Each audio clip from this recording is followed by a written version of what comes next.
बांग्लादेश की प्रधानमंत्री शेख हसीना इस्तीफा देकर भारत आ गई है। यहां से उनके लंदन या किसी तीसरे देश में जाकर रहने का इरादा है। लेकिन क्या शेख हसीना फिर बांग्लादेश वापस लौटेंगी? क्या वो राजनीति करना चाहेंगी? इसे लेकर शेख हसीना के बेटे साजिद वाजिद जॉय ने बड़ा दावा किया है।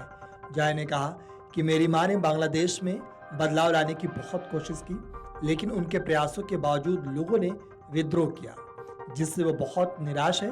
वो कभी बांग्लादेश की सियासत में नहीं लौटेगी। आपको बता दें कि एक इंटरव्यू में जॉय ने कहा कि उनकी मां शेख हसीना रविवार से ही इस्तीफे पर विचार कर रही थी। बाद में उनकी सुरक्षा को लेकर परिवार ने बहुत दबाव बनाया, इसीलिए उन्होंने देश छोड़ दिया।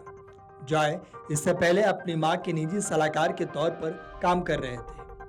आपको बता दें कि जॉय ने अपनी मां के कार्यकाल का बचाव करते हुए कहा, मेरी मां ने बांग्लादेश को बदल दिया है।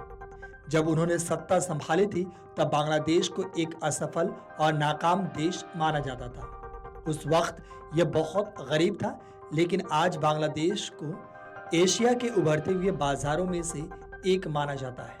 उसकी तुलना कई बड़े देशों में से की जाती है।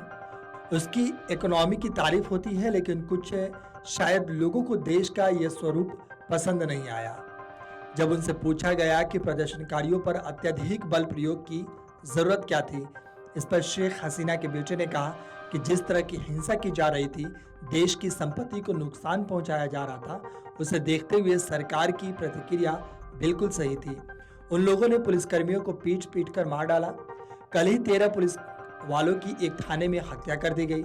जब भीड़ पीट पीट कर मार रही थी तो आप पुलिस से क्या उम्मीद कर सकते हैं? इस तरीके से शेख हसीना के बेटे ने बड़ा बयान दिया है।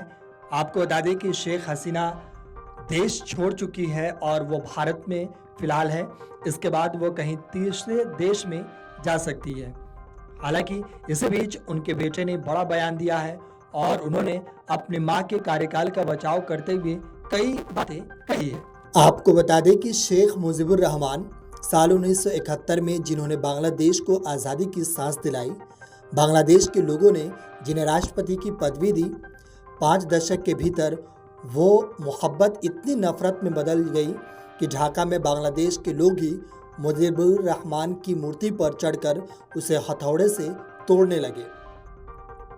वीडियो डेस्क अमरुजाला.com।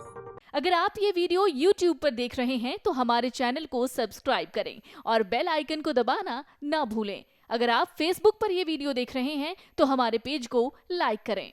अगर आप ये वीडियो YouTube पर देख रहे हैं तो हमारे चैनल को सब्सक्राइब करें और बेल आइकन को दबाना ना भूलें। अगर आप Facebook पर ये वीडियो देख रहे हैं तो हमारे पेज को लाइक करें।